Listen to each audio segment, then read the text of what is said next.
the Troy City Council Special Budget Study Session for April 19th, 2018. Could I have the roll call, please, Ms. Fisher? Mayor Slater? Here. Mayor Pro Tem Abraham? Here. Councilmember Baker? Here. Councilmember Hamilton? Here. Councilmember Henderson? Here. Councilmember Hoderick? Here. Councilmember Pennington? Here. All present. We have one discussion item this evening. C1 is the proposed fiscal year 2018-19 annual budget and three-year budget.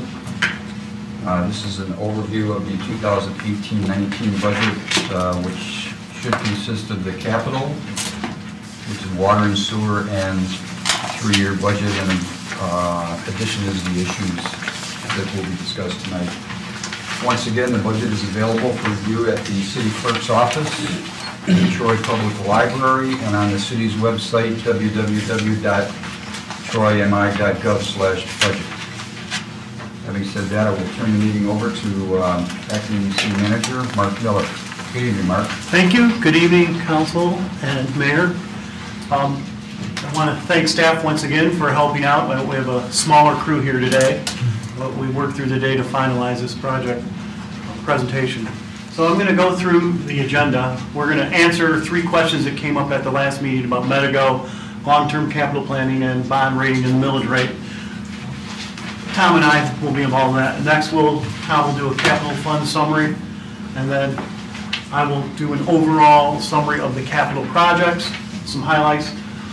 Chief Roberts will talk about capital highlights from the fire department, and Bill's going to do the talking for the major local road capital projects. And once again, I will facilitate questions from you about capital. Once that's done, we're going to talk about some unbudgeted issues. We're in the process of selecting someone to do a pay and classification study, which is going to create some unknown future costs, and also our facility condition assessment, the same thing will happen. And then we'll talk specifically about 7-day library, flowers in the medians, and finally traffic safety unit. And then we'll answer questions and get any input from council that you may have. With that, I'll get right into it. So we gleaned three questions, and the first one was regarding Medigo, and I'll have Elaine and Bo talk about this.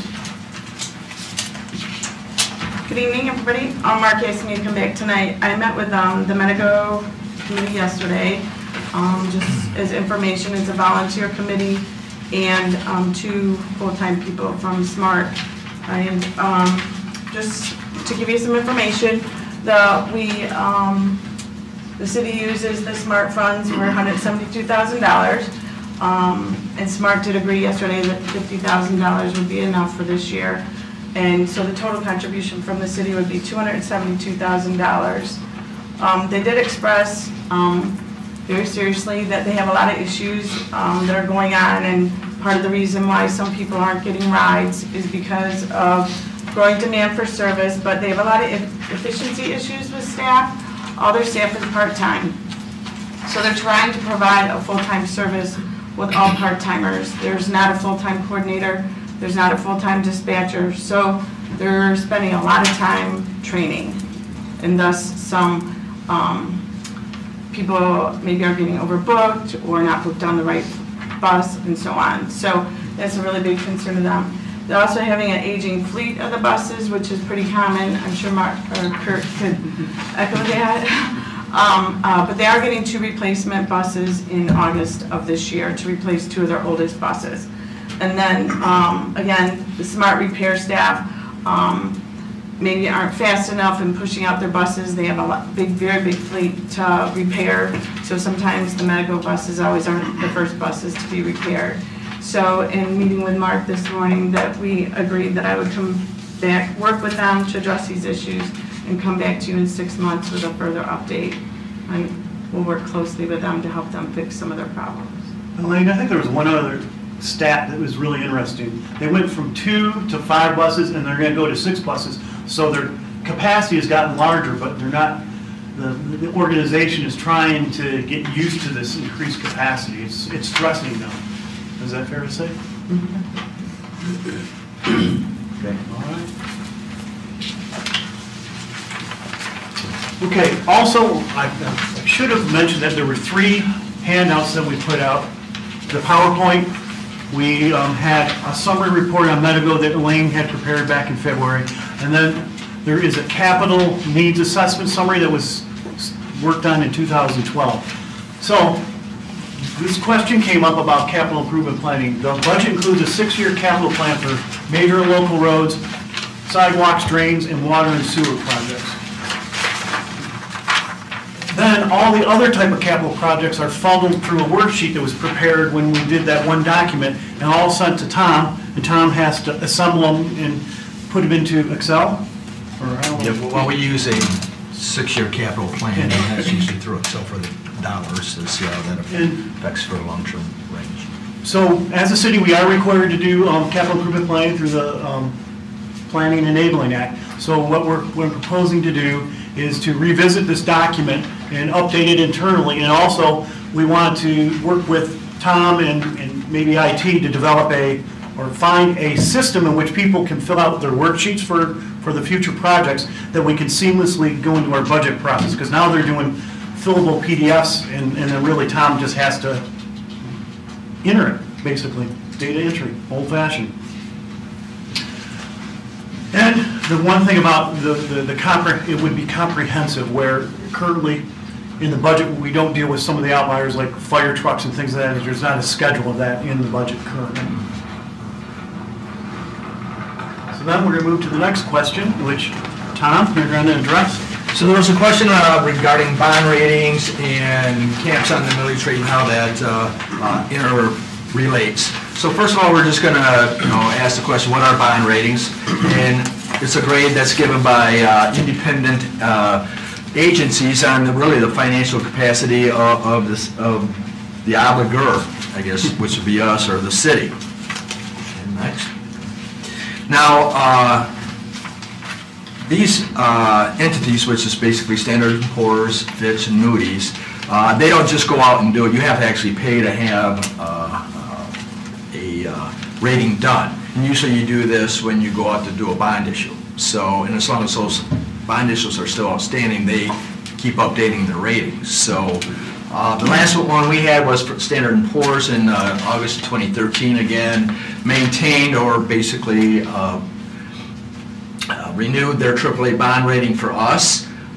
Fitch gives us a call every couple of 3 years to kind of update their information.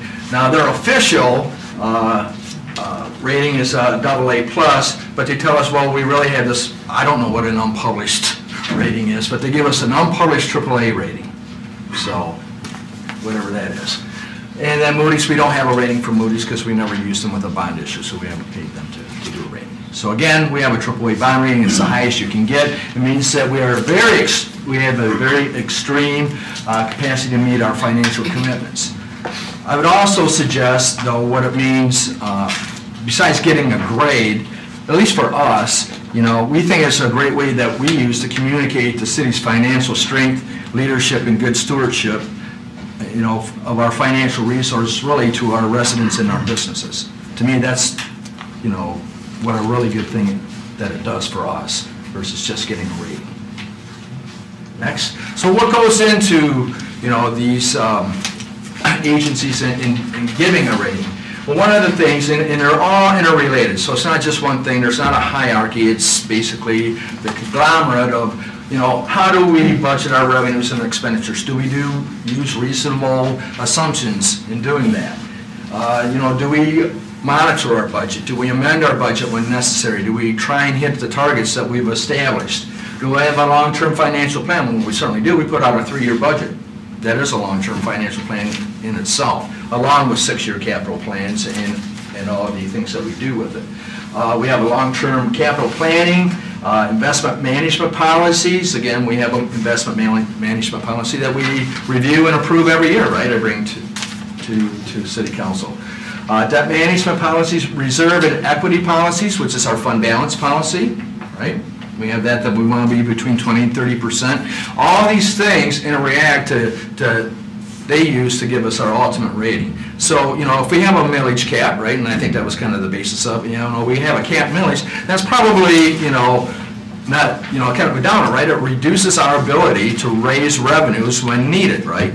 But the strength of all of our other policies, which by the way, a large list of them are on page 8 in your budget. So we have a lot of our policies that are actually in the budget, so if you want to review those, are used by these rating agencies to provide an overall, basically, score or grade.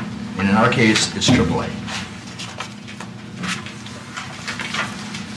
So now I guess we're going to move directly into capital, and I'll go ahead and start this off. Again, I'm trying to make it a smile, but again, that works for me. Of course, as you know me, this is certainly one of the funds that I look at the most. For 2019, we budgeted revenues and other sources of around $17.2 million, and we've got about $17.6 million worth of capital projects. So we're expecting in our next 3 years at least to use $500,000 a year. Then in 2021, it looks like we may be able to start bringing back our fund balance. I mean, if we look back several years ago, there was probably $18 million in this fund. So again, with all the projects that we've been doing through the years, we've kind of brought it down. We try to stay level around the $8 million mark. If we can, you know, we sunk a little bit below that to about $6-7 million in 19 and 20, and hopefully to bring that up. Again, why do we do that? Because things come up, right? We can plan, we have a 6-year capital plan, but every year something, you know, we need to be versatile in the ability to meet some of the demands that suddenly come up. And the lower we drive this down, then it reduces our ability to address those issues. Next, let's go ahead and just take a quick look at, again, the $17 million in revenues. Only about $7 million is from taxes. You know, there's 42% that's actually transfers in. And if you want to get an idea of what those transfers in, it's on pages 251 and 252 in your budget. About $4 million of the $7 million is coming from our major and local street funds. So again, we have Public Act 51 money, right, that we use to maintain it, and we also allocate part of that then, again, part of our street projects, right? We got about $11 million we do in street projects. Our Act 51 money is only covering about $4 million of it. Next. Here are our capital projects on the expenditure side. Again, the majority of our capital is major and local streets, about $10.6 million. We also, for 2019, are expending about $1.7 million, about 10% in land improvements. And I don't want to get too far into this because Mark's going to go over in more detail, but we got dog parks, paving the training center, some of our signs for our entry levels, which is kind of a carryover from last year. We got some building improvements, about $2.2 million, including gun range, library improvements, and the cold storage building, which is another carryover from the prior year. So, but I don't want to get too far into it because you're going to hear a lot more about these projects in the slides coming up. Mark?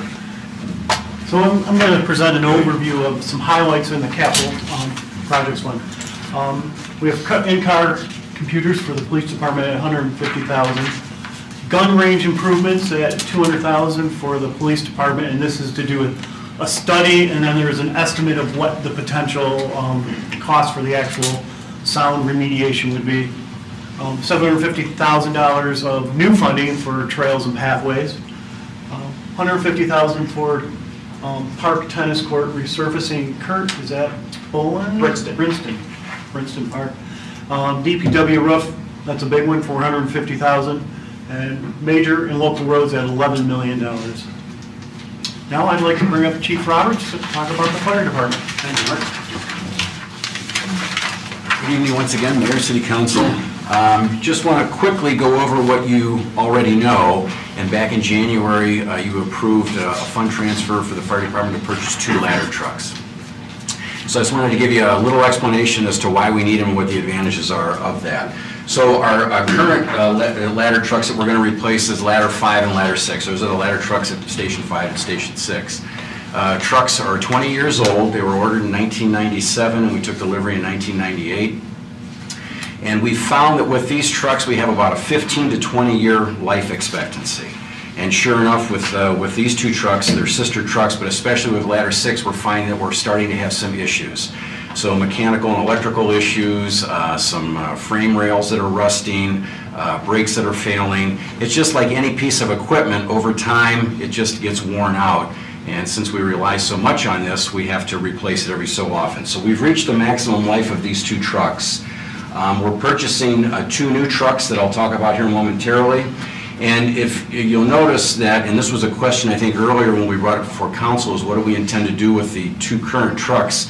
We're going to sell one and then keep the other. And we'll do this as we replace ladder 4, which would be the next same style truck, which we'll end up keeping as a reserve. This gives us ISO credit. It also gives us a backup in case one of the other trucks goes down. We can replace it with a ladder truck. We do that now with our pumper trucks, but when a ladder truck goes down, although we've got other ladder trucks in the city, we don't have a spare that we can put in the station in its place. So there'll be a couple of advantages of doing that.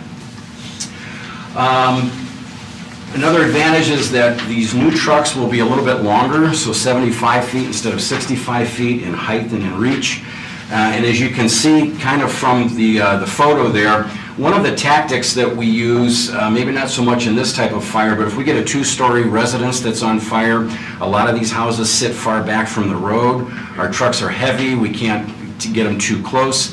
But with these ladder trucks, we can get them a lot of times in the driveway. We can get them close to the house, and we have more reach with the 75 feet. We have more height for any type of a rescue that we may have. And so the tactic works very well, and these new trucks will offer a better advantage of doing that. The new trucks will have NFPA and ISO compliance with additional ground ladders. What does that mean is that ISO looks at the lineal feet of ground ladders that we have, and we get credit for that. Our trucks that we have now are 65-footers, the ladder 5, 6, and 4. They don't carry the full complement of ground ladders, so these new trucks will be able to do that, so we get a better advantage and some more credits toward ISO.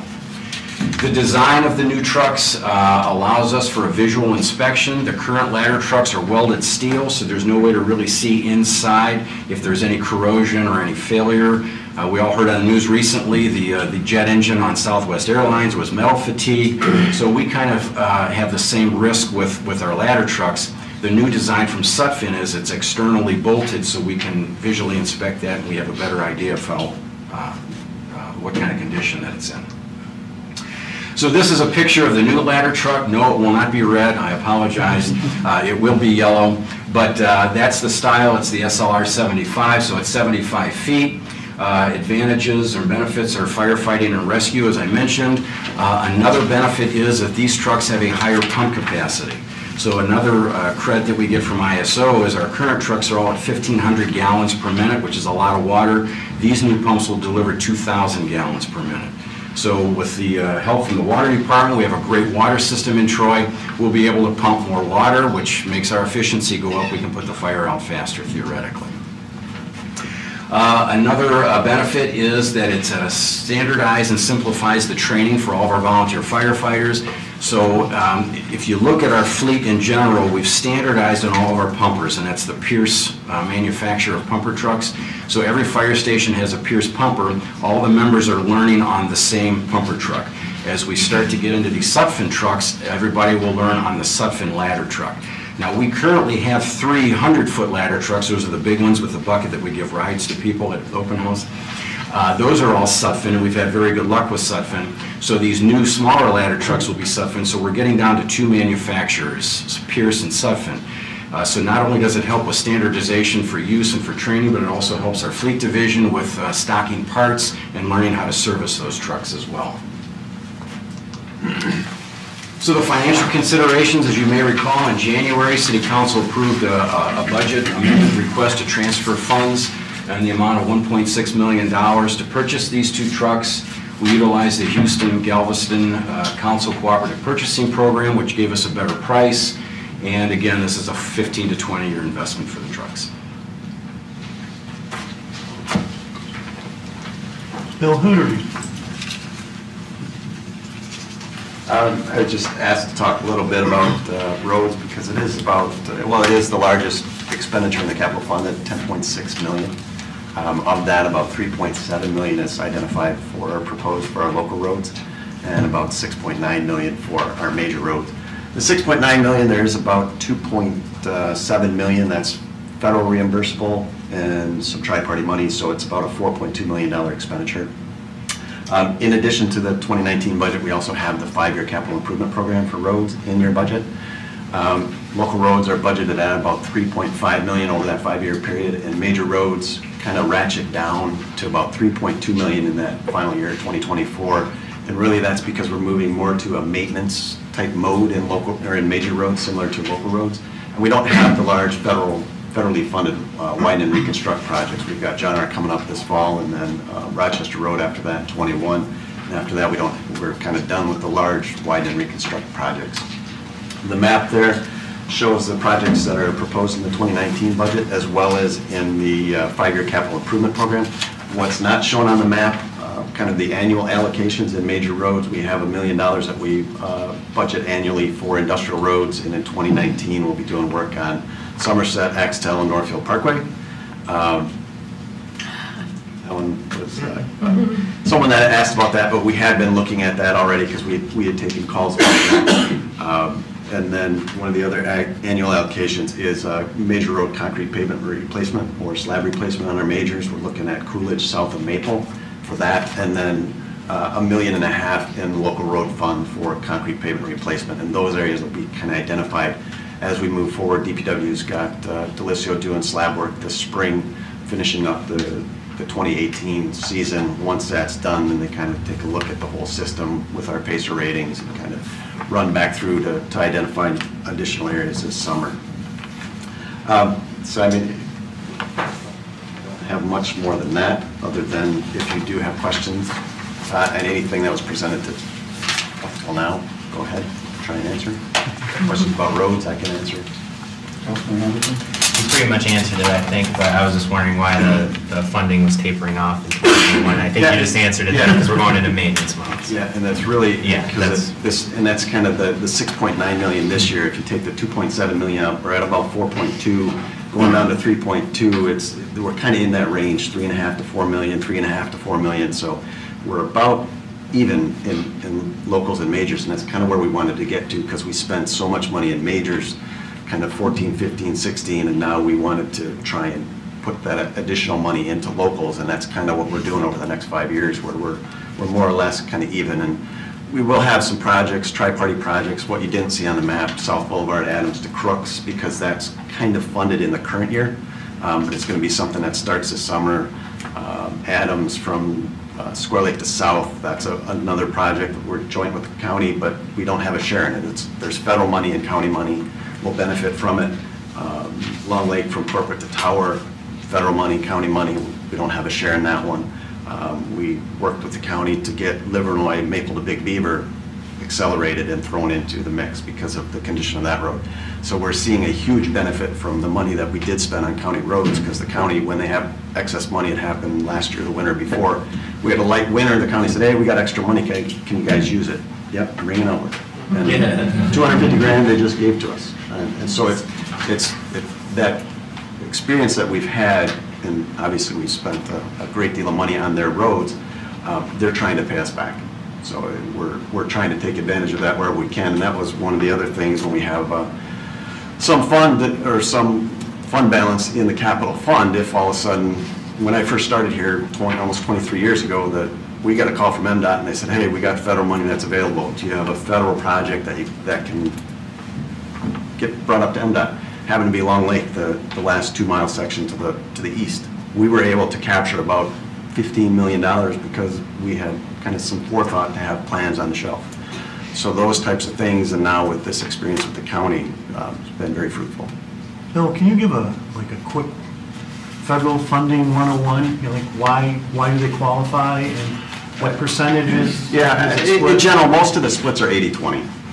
I mean, there's sometimes what you'll see an agreement that comes through at 81-85, 18-15, but most of them are 80-20, and that's kind of in layman's term, because once you start taking the non-participating and all that stuff. But in general, there's 3 phases. So there's the design phase, and you'll see an item on Monday night's agenda for that, for an amendment to an agreement on the design phase, and that's, we try and get federal money. We have taken the task of just paying for the design phase out of our own money, and that was another benefit on Long Lake. We took $25,000 for the PE phase, knowing it was going to be about $800,000, but in the end, what it does is it allowed us to be called what's what's called a next phase. So we were funded before any other project because we were already in the hopper.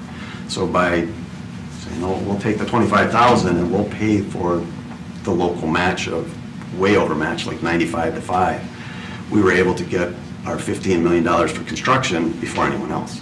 So those types of things, but in general, so you got PE phase, then you got the property or right-of-way phase. We'll have that coming up on Rochester Road in 19, and then the construction phase. And the unique thing and where the reimbursement comes in is the PE phase, we pay and get reimbursed. So in the budget, you'll see like a John R., you'll see 900,000, but over 700,000 or so is coming back to us as reimbursement. The right-of-way phase, again, we'll pay, so you got a $5 million right-of-way phase, we get reimbursed for $4 million. And then all of a sudden, you'll see the construction phase on John R., and you say, hey, how there's only $200,000 in the budget, and you're gonna build a $15 million project? Because the way that works is now it's not a reimbursement. MDOT is, the contract is between MDOT and the contractor. They pay the contractor, we get billed for our share. So we may, and like the county, a lot of the agreements now, we've gone to 100%. So when the agreement's signed, we get billed for 100, or we bill the county for 100. It's just much easier accounting. Tom's not crazy about it because we're getting billed and sending money out before we actually construct, and it's a little bit on the financial end. It's to get money before you do something. It's not something he appreciates. But I'll take any money at any time. yeah, so I'll account for it. what's been real good is Tom is very receptive. If I'm able to go out and get money from somewhere, he's able to find a match, and that's one of the huge benefits Troy has had forever. Is we've been able to match almost anything. I mean, Oakland County Local Road Improvement Program, they bumped that up a little bit this year. We're going to do a work over on Todd.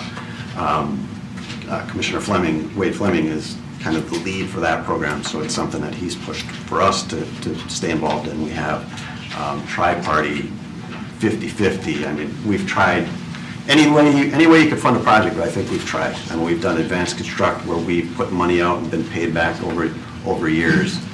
Whatever it took. I mean, Big Beaver, the section right out front, wasn't funded, and our direction was, well, go build it.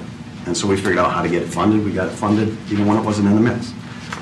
So a lot of things, and it's just a lot of experiences and a lot of good relationships with other communities, other agencies. I mean, we've borrowed money from other counties. Oakland County has borrowed money from Livingston County or Macomb County, and kind of paybacks, and I mean, there's a lot of that stuff that goes on to just try and make sure that people that get the money, because if we lose it in our region, so whether it's in Oakland, Livingston, Macomb, if we lose it from us, it'll go back to the state. If the state somehow can't use it, which is highly unlikely, it'll go to somewhere, California, New York, somebody's going to take it. It's been obligated by the federal government for use somewhere, so we've had people say, well, why do you take federal money to do it? Well, because we can improve the situation in Troy, and somebody else is dying. And it's 80, for every dollar that's the project cost, we pay 20 cents. I mean, a great deal. So as much as we have in the past, and since I've been here, it's probably in the neighborhood of 200+ million for roads in Troy, whether they're county or city, that we've improved with federal dollars. It's a huge sum of money, huge sum of money. Councilman Bennington? Yeah, you answered one of my questions about what's upcoming in tri-party projects. So the other question I have would be, do other cities take advantage of it like the way we do, or? Not to a certain degree, and I mean, this is still kind of in the mix. There are some tri-party funds that may become available because there are some communities that can't use it. They don't have the ability to match. They still have not come back to the point where they can match the tri-party funds, which is very sad because that's a third. So I mean, we put in a third to get 2/3 back. And we've already told the county because they contacted me, and I said, yeah, whatever you got, we'll take it. Because you can't get a better use of money than using somebody else's money. Right. Yeah, it's excellent. I mean, if I get it at home, I do it all day long. Could you pull up the map to the paving map? Yeah. So we get a lot of questions, especially from the east siders, that they don't get the love that the west side does. And if you look, the projects are almost even from side to side. So I just want to point that out for the public. And what you'll see here is on the local road end, what we've done is in our local roads, it's about $3.5 million, and the city local roads split up about 2/3 concrete, about 1/3 asphalt. But what happens is about every 10 years, we kind of get behind the 8 ball on the asphalt side of it because we spend a ton of money doing local road concrete. So if you look at the local road pacer map, you'll see some red. Well, it's almost exclusively on asphalt pavements because we're behind the 8 ball. So what we're doing is over the next 5 years, we're putting about 2 million, 2.2 million, kind of varies, towards the older asphalt pavements to catch them up to the concrete, where the concrete's at about 1 million, 1.5 million, somewhere in that range. So 3.5 total, but we're doing more of a concentration on the local asphalt to try and get that up to a similar condition to our concrete. Just nice to see that, because we get a lot of questions about that. Yeah. Yeah, I know a lot of people ask about John R., which is this year. Yeah, that'll start in the fall. I mean, we're hopeful that the first part of it is going to be utility construction, so they're going to be on the existing road while we do water main and some storm sewer, that kind of stuff. In the spring, once we get into road paving, we're actually going to go to 1 lane. We'll be maintaining only 1 lane, detouring the other. It saves us about $1 million because we're going to a 3-lane road. When you go to a 5-lane road, you're going to be ripping up a large area, so you've got room to build a temporary road. When you go to a 3-lane, one of the issues is now all of a sudden you don't have the same amount of room, and we would have to build almost an entirely parallel temporary road in order to maintain traffic. So we're going to do some temporary paving to maintain that 1 lane, but in general, well, not in general, we will have only 1 lane maintained once we get into kind of the road paving in the spring of 19. So we're hopeful that DeQuinder finishes up before this starts, but even if they're kind of overlapping, the first part of the John R. project is really a utility phase. It's work in the green belt, so it's not going to impact the road significantly. We will have 1 full closure in the spring also. The wetland area is just south of the fire station. We got about 10 feet of ground that we need to take out of there. It's all old wetlands. It's really poor material, and when we looked at it, to try and maintain it was about another $1.5 million in order to try and put sheet pile in there, do all kinds of fancy things, whereas we could close it for 2 or 3 weeks and cut out about $1 million. So thought it'd be a good use of money. We talked to fire department. They said they can get out of the fire station there back on Atkins or head north or reroute. So there's not a lot of driveways or anything in that area, so it made a lot of fiscal sense. Any questions, especially for Bill on those? I'll be here. I got a question. Yeah. Something that people ask me quite often is the approaches off of the roads that are in poor shape or disrepair. Who's responsible for that? And The side streets? no, let's say Drive approaches? a good example is Livernois south of the post office into the business there. That drive that goes in there off of Livernois is probably as treacherous as you'll see. Yeah, Who's responsible for that? And The property. I know the answer, but can we enforce that to some degree, especially if we're putting in a new road on Livernois and Yeah. you're still going to have that? Yeah. What's the solution there? There really isn't a solution, because I mean, the county, when they do a project, they look at main line. I mean, a lot of times they don't even do the turn lanes, let alone the side streets. When we do a project, we try and clean up the right of way. So it's kind of a balancing act. On that Livernois project, there is going to be some concrete work that was going to be done out there by their maintenance department outside of the overlay work in that area in front of the drive approach, kind of the right turn lane. That was the area where the concrete work was going to be done. The approach itself, I don't believe, was to be part of it, and in general, it's not, except for our large widen and reconstruct projects where we're ripping out right away to right away.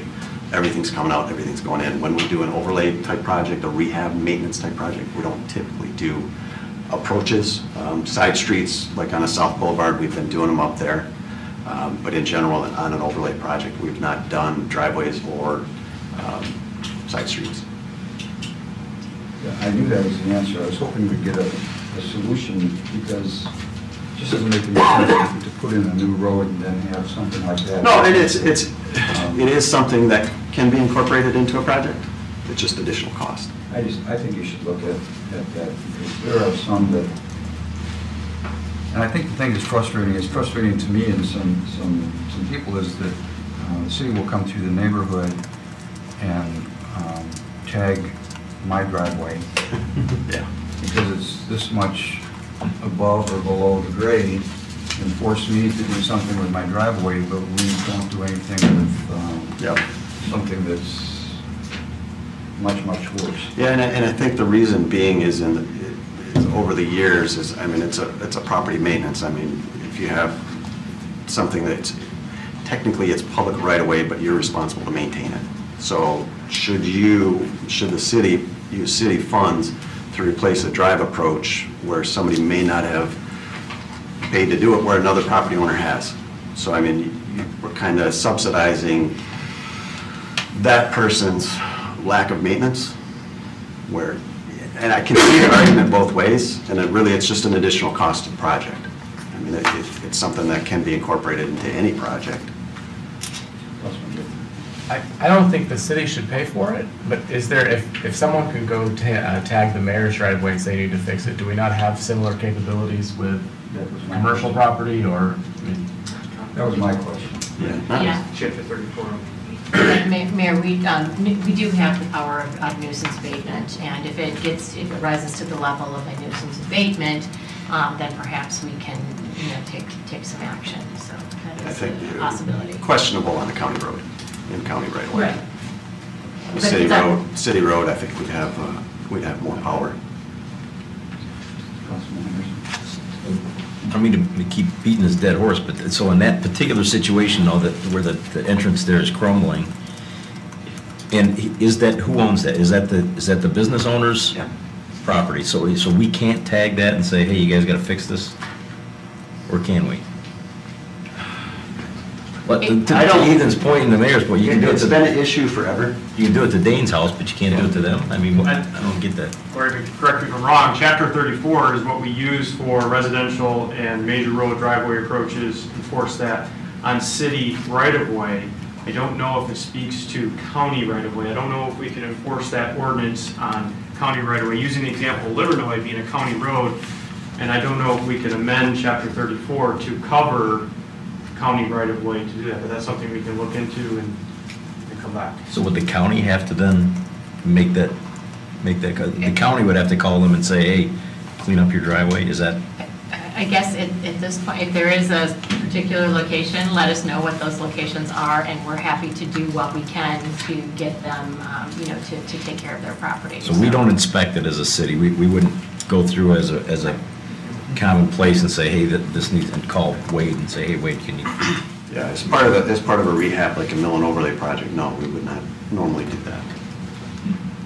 It'd have to be a total reconstruct. Correct. Just a little frustrating to go pay for a brand new road and then have right next to the road that it's just nothing, it's crumbling. But, okay. Any other questions before we move on? Thanks. Can you bring up the Niles Manor house? Sure. As we're talking about capital and future capital needs, in the current year's budget is to renovate the Niles Barnard House at the Troy Historical Museum in order to program out of that and meet the needs of the Troy Historical Society. Current budget, we'll be asking to roll some of that over. Right now, we're in the planning phase and inspection phase of the Niles Barnard. Council approved a contract with Hopkins and Burns to do that, and they have completed their analysis and have come back with new estimates to renovate that at an additional about $230,000. So it's going to be approximately $625,000 estimate to renovate that. Some of the reasons that have caused that increase is as we were pulling down walls and doing inspections, there has been apparent floor joists and floor joists for the upstairs needs to be rebuilt. By code, there has to be included a second restroom. Anything over that has occupancy over 15 needs 2 restrooms. Currently, the house only has 1 restroom, so we have to reconstruct the home to be able to support an additional restroom. That would be proposed to council. That amendment would be proposed to council when we bring you the construction contract once it is let and determine the best construction company for that. Okay, well, this is our next subject is unbudgeted issues. And we have some known issues with unknown costs. We're currently getting ready to select someone to do a pay and classification study, and also we're in the process of doing the facilities condition assessment. And then later on, we'll discuss 7-day library hours in the median and the police traffic safety unit. I would like to bring up Jeanette, our Human Resources Director, to talk a little bit about the pay and classification study. Hello, Mayor and Council. So our pay and class study, the unknown cost associated with that is what will be the result of the recommendation that the firm gives us after they're done with it. So that amount is unknown because we haven't completed it yet. We do have the funds budgeted in the current budget to pay the firm that we haven't selected yet. So we're very early in the process. We've received the proposals, we've made a short list of the proposals, and we're in the process of scheduling interviews to select the firm that then we'll bring to council to recommend to do the classification study. Once that firm is in place, what they'd be looking at is our non-union full-time positions. That represents about 1/3 of our full-time employees at the city, and they'll be examining to make sure that the positions are accurately identified and classified in the right job titles, and then in the right pay scales for those job titles, looking at internal equity, and then looking at the pay scales, looking at external market competitiveness to make sure that our pay is competitive with other communities and other similar work outside of municipalities. So we're just in the very beginning. Thank you, Jeanette. Dennis Trantham will talk a little bit about the facilities assessment. Good evening, Mayor and Council. So back in late fall, you approved us to go out and do a facility condition assessment analysis with Integrated Design Solutions. Unknown cost, because that story is still unfolding as we speak. We're expected about another month and a half or so we should have a solid report.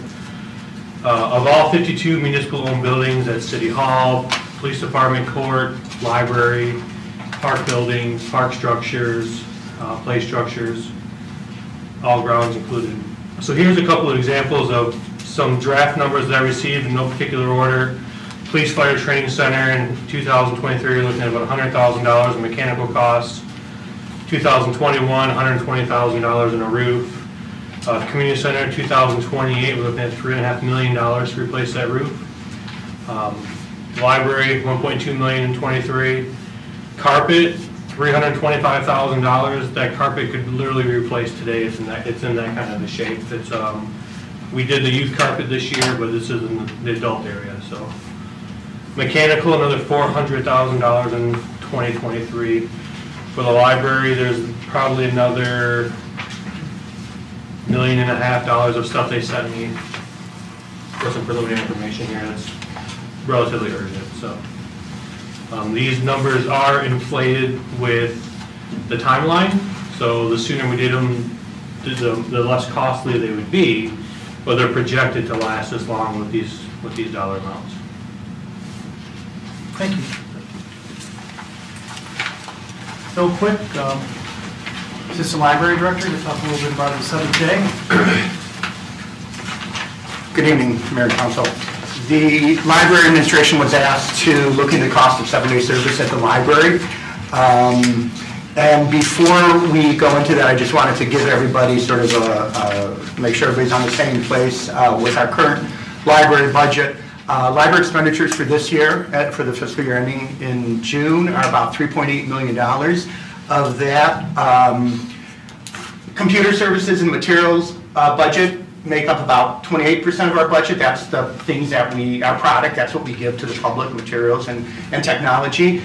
Building expenses make up about 10% of our budget, and we've been tracking that for the last several years, and it's been consistent at about 10% of our budget. As Dennis mentioned, that cost is likely to go up over the next several years. And then, of course, the big expenditure for the library is wages and benefits at 54% of the budget. That is actually low by industry standards. If you look at some of our comparable libraries in the area, Clawson and Birmingham are in the low 60s for their percentage of the budget for wages and benefits. Royal Oak, Rochester Hills are in the low 70s. So our wages and benefits are low at the library. It's a low percentage. In part, it's because we have a large part-time to full-time staff ratio. And also in part, it's because our wages and benefits, especially for part-time staff, are no longer competitive in the industry. We don't believe they're getting low. They're low, while other libraries are trying to attract quality people, and so their wages and benefit packages are going up. So our wages and benefits are a low portion of our budget. Let me just say before I talk about the cost of 7-day service that the library staff would love to have 7-day library service. We believe that a community the size of Troy and the affluence of Troy and the educational level of Troy deserves a 7-day library. That being said, we believe any 7-day library needs to be sustainable. We want to make sure that if decisions made to increase library hours to 7 days, that it continues and that we're not on a roller coaster. That services ended and began. And also the other assumption is that we want to make sure that full service on a Friday, or that library service on a Friday would be full service. Patrons ask us for everything on Friday that we propose, that we make available on the other days of the week. So we're looking for one of our assumptions is that it would be a full service library on Friday. Currently our 6-day library has 56 hours. A proposed 7-day library would bring the library hours up to about 64 hours. As a point of reference, pre-millage, our library hours were at 64 hours a week. In terms of looking at a 7-day service, we looked at 3 categories. We looked at staff costs, we looked at building costs, and we looked at materials costs, the materials that we make available to the public. In terms of staff costs, there it goes. We believe that the way to really make a 7-day functioning, sustainable library is to improve the number of full-time librarians, improve the number of full-time staff. As I mentioned, our part-time to full-time ratio is very low. So we propose adding 4 full-time librarians. Those would be professional librarians who deal with the public. We would promote 3 part-time library staff to full-time staff. Those are administrative staff, things like fundraising, volunteer work, marketing, all of those are part-time now in the library, so we propose making those full-time. And then some additional part-time staff to deal with the public and shelving hours. This does not mean that all these people would be working on Friday. This is spread out over the course of the year, and we would use the opportunity to sort of restructure the library staffing, get at some of those issues that we have with the part-time to full-time ratio. This begs a couple of questions. One is, why don't we just extend the number of hours that our full-time staff works now? A couple of issues with this. Right now, our full-time staff is contracted for 20 hours a week. Many of them work second and third jobs. Troy is not always the highest paid of those second and third jobs, so we run into an issue that many staff just don't want many more hours. They just can't fit it in. We also run into the issue of the Affordable Care Act if we give part-time staff too many hours, and start some of the penalties under the Affordable Care Act. And finally, spreading a 20-hour person over, we already spread a 20-hour person over over 4 or 5 days. Spreading that person's hours over 5 or 6 or 7 days would make it very difficult to find people who want to work 2 to 3 to 4 hours a day. Why don't we just hire more part-time staff? Again, as I mentioned, our part-time to full-time ratio is already very high. Hiring more part-time staff exacerbates some of the problems that we have. We have department heads already supervising 12 or 15 or 18 part-time people. There brings up problems of communication, problems of consistency, and we don't believe that the solution is to hire more part-time staff. And even if we wanted to, we're having trouble attracting part-time staff. We've had several positions open for several months now. Our wage and benefit package, again, is becoming less competitive in the industry. So again, a total of $431,000 for staffing. Additional operational expenses. These estimates we've received from our Facilities and Grounds Department, and we've extrapolated some of our budgetary items. Additional $17,000 for operational expenses to keep the library open 7th day. And then additional materials expenses. We propose that with a full-time 7-day library service, we would ask for an additional $55,000 in library materials. Again, this is for books, CDs, movies, the types of things that the public come into the library for, our product. Currently, the material budget is about $595,000. We're proposing that in a 7-day operation, it would go up to $650,000. Again, as a point of reference, pre-millage, the material budget was $780,000 in 2009. Quite simply, the more hours the library is open, the more people come in, the more demand, the more we need more materials and demand for materials. Total cost of a 7th-day operation per year would be about $503,000, we estimate. Which makes sense because if you look at the library budget now and project it over 6 days, it comes to about $650,000. So a 7-day operation would cost an additional $500,000. We were asked to supply millage rate information for some comparable libraries. As you can see, Troy at a 0.7 millage rate is low. Most libraries have 1 mil and above for library operations. Troy's millage rate brings in about $79 for the average household. Again, that's low comparative to some of our sister communities, particularly communities like Rochester Hills, Baldwin, and Southfield have several communities paying into their library millage. So the number you see here is only from the named cities, but they also get additional money. And finally, we were asked to look at we were asked to supply information on libraries that are open 7 days and libraries that are open on 7 days during the school year.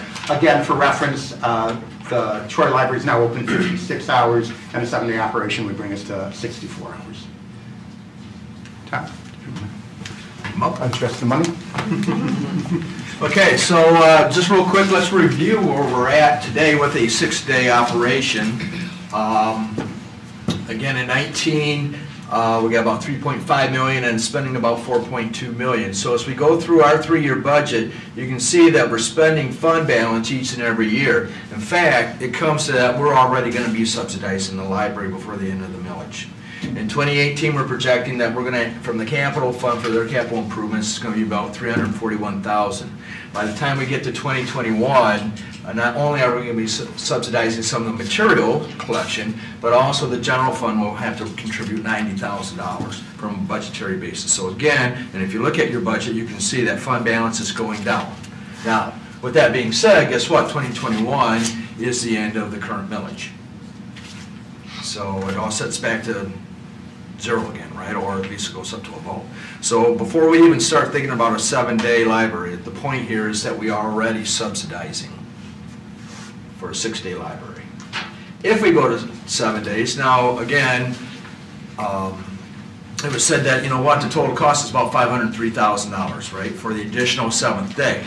But it's not a $500,000 problem, right, because we're already subsidizing the library in some of these later years. It's really about a $1.1 million issue that you'd be asking, do we want to subsidize the library, $1.1 million basically out of the general fund, or a combination of the general fund and the capital projects fund. Okay, so there's an additional $500,000, right, that he talked about, right, projected out. Here is the additional subsidy from somewhere, from some other fund that'll take to make that happen. Go ahead.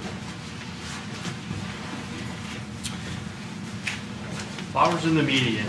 I notice a theme here is going back to our roots. A lot of these, we have historical data because we used to do this at one time or another, and flowers is different. Give a brief history on where we planted flowers and what flowers we used to plant.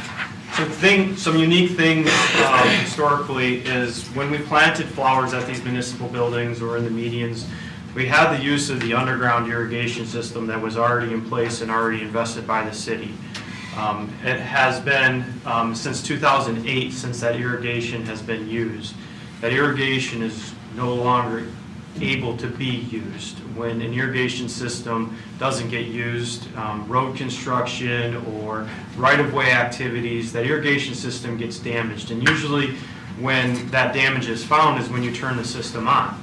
So over the last 10 years, that system hasn't been turned on. We don't know exactly what type of damage. In addition to that, the valves that operate the irrigation system, they dry out. They're just rubber valves. They're actually lubricated by the water. So it is my professional opinion that the irrigation system that was once functional in 2008 is no longer functional and could not be used for flowers in the medians without a reinvestment into underground irrigation. So as we looked at repopulating the city with flowers in the medians, we looked at 20 different locations. Now, when I say 20 different locations, a lot of those locations are in the same intersection. For an example, at Long Lake and Crooks, those medians, 4 different medians there, consume 4 out of those 20 different locations. So when we looked at populating the city again with flowers, we looked at making sure that we spread that beautification throughout the city so it wasn't concentrated in one area or another.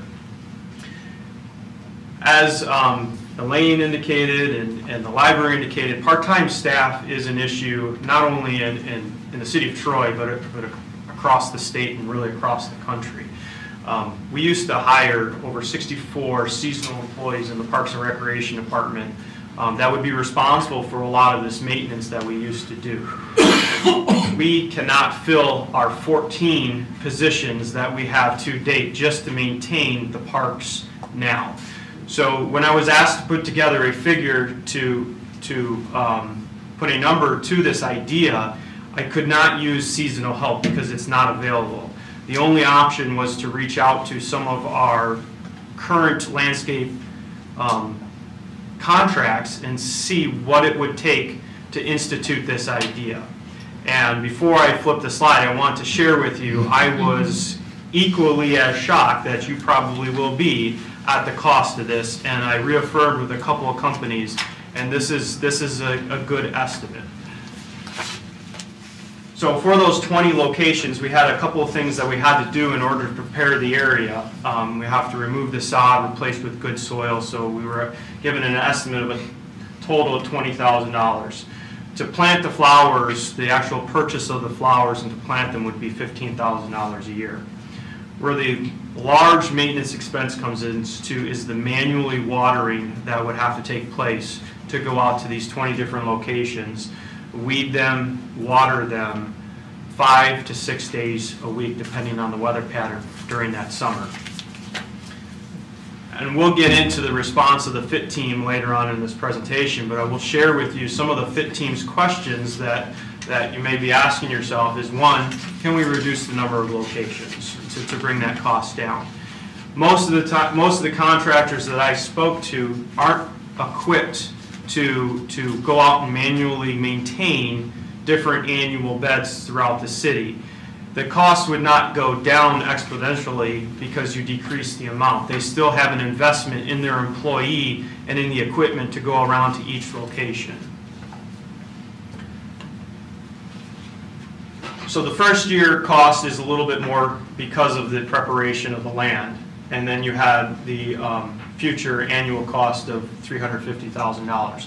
Another question the FIT team asked was, does it have to be annual flowers? We can beautify the medians through other means outside of annual flowers.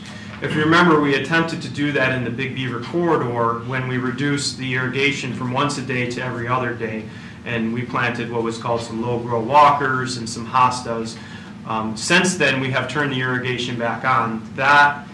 This is such a harsh environment being out in the median that, fortunately, we could not plant perennial flowers and expect them to survive still without having that additional water. In my opinion, it wouldn't work, and we have evidence of that in Big Beaver because those hostas only lasted for a year. The low-grow walkers hardly come back even after we water daily out in the median, in Big Beaver median. Thank you. Chief Mayor? Good evening, Mayor and Council. Presenting with me tonight will be Captain Robert Evans. The traffic safety section is under him in patrol operations. I want to start by re-emphasizing that when we had our budget cuts, we didn't just sit back. We came up with some extraordinary, innovative ideas to deliver quality service to our citizens, and one of those was the socket team. And that's because we wanted to make sure that we were doing quality fatal investigations and quality major crash investigations. We realized it's a significant investment, and we wanted to spread that wealth. We were able to get other departments to join us, and that worked out very well for us to build the best possible team. Basically, this used to be part of our traffic safety team. Now we join to do that kind of work. Socket helps speed up the investigations. It helps us get the roadways open a lot quicker, which of course is critical in keeping traffic moving, which also then keeps the economy moving. So for the big scale of things, this works very well, that at least we have extra help to get us to get that completed, to get traffic moving, get everything going right. The next slide here shows the radar trailers, which we use to appease citizens in subdivisions. We get numerous reports of speeders from all over the city. We do the best we can. We have 2 working radar trailers that now are relatively new or in good shape. The third one is kind of touch and go for now. They're mostly used in subdivisions. They have a very good effect on reducing speeds in the subdivision while they're being used, but clearly the minute you move them over to the next street, it only takes a couple days for the people to call back to say, well, you moved the trailer and now they're all speeding up down my street again. So hard to address, a little difficult with only 2 trailers covering obviously a huge city and many streets and many complaints, so we do the best we can to move it around. And we'll look at purchasing more in the future as we can, but they're not as cost effective as they seem to be. They do work very well, but you got to leave them there for a long time in order to get any effect.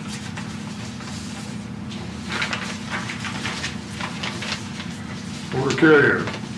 Obviously, you've all listened to them speak about the roads, how much money we spend, millions of dollars on the roads. We look at the efforts of that as our 3 motor carrier officers as protecting that investment. They have just completed the Frost Law violations. Updates you on what the slides here show our old data as we move forward. We have completed. The motor carrier enforcement ended up issuing 316 violations. In that, 30% of it goes to, I'm sorry, I reduced the value of everything 30%, just so it would be like a conservative figure I'm giving you. I don't want to give numbers and then finally when the court reduces tickets, it changes things. The court itself takes $140 from every ticket issue. They get the first $140. Good news for the library is based on the fine totals we took in, over $700,000 will be written in tickets. We'll see what we end up with. I reduced that 30% just to be conservative for you. The court in the next 2 to 3 months will accumulate about $138,000 from that, and the rest of that, which is about $330,000, will go to the City of Troy General Fund. So the guys, the 3 people did a massive amount of work in that 5-week period and brought in a lot of additional funds for the city and the library. And this is the slide that we presented to the FIT team. So we want to use the same old numbers that we had for the FIT team when we presented, and Bob has verbally updated to where we are today because the Frost laws have stopped since then. I want to briefly go through department strength. As many of you know, we decreased down for sworn personnel down to 97, and that's what we hit in budget year 12-13. And then we had a gradual increase as budget increase as the budget allowed. So we had a controlled increase in personnel. The Somerset Collection Officer was paid for by the Somerset Collection. That was a 13-14 ad. They paid 100% of that, and we added a school resource officer back in partnership with Troy Schools, and Troy Schools pays half of that. So we pay half for those two personnel there. In 14-15, we added 2 officers to our Director Patrol Unit. We were focused on them, you may recall, as DDACS traffic safety officers. So we were looking at focusing them on crime areas and crime problems. What's happened since 14-15, I talked about this the other night, we talked about our Director Patrol Unit, is we've changed the responsibilities of the Director Patrol because of other duties and responsibilities. They're very active. They ended up becoming very active in our hookah lounge enforcement. They do all of our alcohol-related enforcements, the tobacco enforcements for tobacco compliance testing. We've seen an increase in some issues at our massage parlors, so they've been very active in enforcing our massage parlor licensing. And unfortunately, we're seeing an increase in prostitution incidents at our hotels that are being facilitated by the internet and some ads on the internet and that. So they've taken up a lot of that responsibility. It's made them busy. In 15-16, we added a second Somerset collection officer at the request of Somerset, and then once again, that's 100% funded by the Somerset collection. We maintained status quo in 16-17, and you all recall, it wasn't that long ago, in 17-18, we added 6 police officers for the officer safety incentive that we went through to increase more 2-officer cars for officer safety on the road. And then also, we added 1 police captain for the succession plan, and that police captain position will fall off upon the retirement of the chief. So this is what we're looking at for department strength. I talked about this the other night, but just to make sure that everybody hears the same thing, it's not everybody was able to be here the other night that we talked. Our calls for service are maintaining pretty steady there in that 35,000 range. It's important to note that we do not include our traffic stops in our calls for service. We take them out, so it doesn't inflate calls for service artificially. So our calls for service are maintaining after a dip. And I wanted to illustrate the school checks that we're starting to do. As time goes on, things change in law enforcement. We all know that the schools are very important. It's very important for us to show our citizens in the schools that we care. As we're spending more time in the schools, we want to give them a sense of safety and security in our schools. So Captain Redmond has had the operations division directed the officers that they will do school checks. They used to do them on their own, but now we're making it as part of the routine that they have to do, and they have to log them, put them on their activity logs. So we're seeing an increase in the school checks. Officers are spending more time there. With some of the more recent events, we've asked officers to write police reports. If they have lengthy reports, to park their cars in the school parking lot and write them there. I also mentioned, and we've started notifying the public on social media, we have temporarily assigned a second school resource officer. Remember, I discussed 1 school resource officer is half paid by the Troy School District. I've reached out to the Troy School District. They're not in a position at this time to pay for another one, but I just felt, based upon all the things going on now with schools, and we want to make sure we have a sense of security, we reassign an officer from Community Services for the remainder of this school year to work in the schools as an additional school resource officer. We'll reevaluate that next year, and I would anticipate we'll pull that position back into Community Services. Francis, as you can see from the period of 2010, which is when we disbanded the traffic safety unit, traffic crashes are up almost 12% during that time period.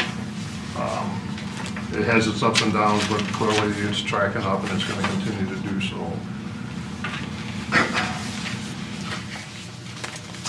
28% of all calls for service are traffic related, crashes, traffic stops.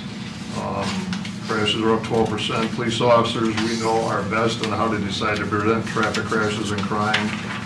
These officers that are in traffic usually can provide the expertise in major crash investigations, as we showed earlier in the slide. What we're looking at is more of a program to do what is called DDAX, or data-driven approach to crime and traffic safety. That is basically where you use officers to concentrate in an area where crashes are occurring, but at the same time, that is where crime is occurring. We did a study back in 2012 on this issue where we took data from 14 Mile and John R. We took the crash data for January, February, March, and April, and we took the crimes, and we decided to look into if there was a correlation. Because the goal of DDAX is to reduce crime and traffic crashes by high visibility enforcement, we tested the model, we tried to see how it would work out, we collected all the data. For the month of May, then, the officers were assigned. We assigned several officers to work 14 Mile and John R. and do nothing but traffic stops. Not necessarily write tickets, but to pull people over, stop them, warn them, or write a ticket, if necessary. At the end of that month, we compiled all the data, we looked at all the previous data, and what we found was we compiled that data, we found that there was a 17% decrease in reported crimes in basically the Oakland Mall and Oakland Plaza area. And we ended up with a 40% decrease in crashes at the intersection of John R. and, John R. and 14 Mile. It isn't an exact science, but clearly throughout the nation, it is a well-known, approved from all the MACP and things like that to say that this is a proven approach to address crime and traffic at the same time, but obviously it takes resources to do that. It was the only chance we had to do one study, and the results were really good. So, as we all know, when I started in this job, we got our complaints from citizens in either letters or phone calls. As time's gone on, I seldom get a letter anymore. When I do, it's from a particular very, very narrow age group that I'm getting that letter from, and seldom get phone calls anymore. So we get text, and we get a lot of social media complaints. When we get a social media complaint, they're timely. People have an expectation once they send it that we're going to be responding right away. Our community services section does a good job in the interface with the sergeant that's currently doing double and triple duty in traffic safety. So we do our best to respond to people. The thing with the social media complaints is now just not one person is making the complaints, several people are seeing it. So we're seeing more and more of this. We're getting a lot of these through the Nextdoor program that's out there. Nextdoor is very, very big in the city of Detroit. There's a lot of people that are signed on and use that social media. This is just to illustrate the change in what we're seeing in things. So what we're looking for, and I had previous conversation with the previous city manager regarding the traffic safety unit, and we're looking again for a measured response, measured growth. Initially, back when we were at our high point for personnel, our traffic safety unit had 10 police officers, a lieutenant, and a sergeant in it. That would be overwhelming for us to ask for that. We're not asking for that. So we're looking to do something with what we can with the amount of personnel, see if we can get some controlled growth. We're asking for 3 police officers and 1 sergeant. Each of them would require a vehicle, which puts us in that total neighborhood of $571,000 is what we anticipate the cost would be. That will conclude the presentation. Thank you, Chief. So those 3 issues are not in the city manager's recommended budget, but we did bring this to the financial ideas team, and for the 2nd year in the row, the police department got a standing ovation. That's the real story. Okay, well, maybe it wasn't standing, but it was an ovation. And their recommendation was fund the traffic safety unit, and no matter what the cost. And they did not recommend funding the flowers in the median. And then in regards to the 7th day for the library, they want a 7th day library, but they would like to wait and put it and package it in the next referendum, and then apply an appropriate millage for a 7th day in the next referendum. That was their recommendation. So we're here to answer any questions, take any input, any direction, and thank you very much for your time. Thank you, Mark.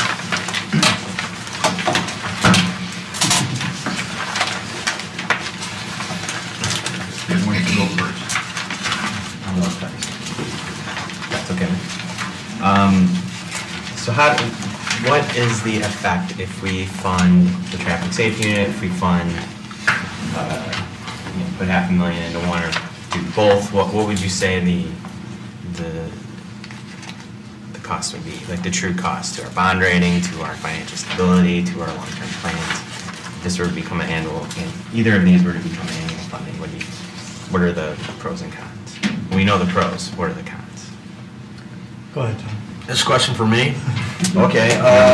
It's not an easy easy question. Well, apparently it's a $571,000 question, right? Compounded by probably, I would say, 8% for the first 5 years.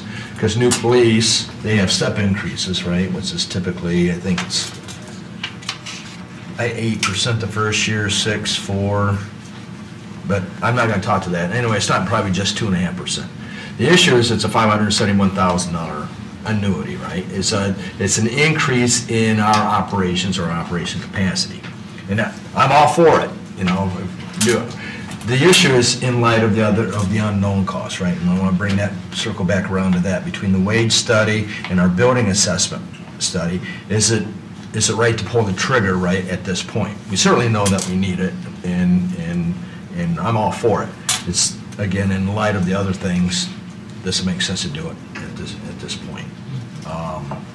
Again, we know the cost, right? I'm sure the general fund can absorb that cost As you can see, I would still think that can happen and still meet our targets between the 20 and 30%.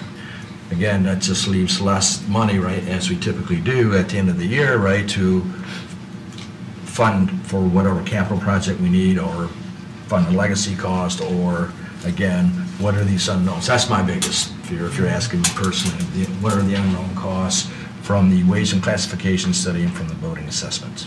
So Tom and I talked really hard about this, and, and we really felt that the unknown future costs in the two different studies is weighing out there, and we just didn't think it would be wise to include these unbudgeted issues in the budget, and at least wait a year to do it. And we agree with the financial ideas team that if we want a 7th-day library, but we know that the millage was set for a 6th-day, so we think the most prudent thing to do is to plan for a 7th day and a referendum for a new millage rate when this millage rate expires. And again, it expires in 2020, that's when? 2021. But you'd have to have, go to an election probably in 20. Yeah, 2020 election is what I meant. Yeah. November, okay. And that's really not that far away. No, 2 years. Can I speak to that? Just sure. I have a lot to say on that specific issue. We talk about making the library a political issue, which unfortunately it is in the city.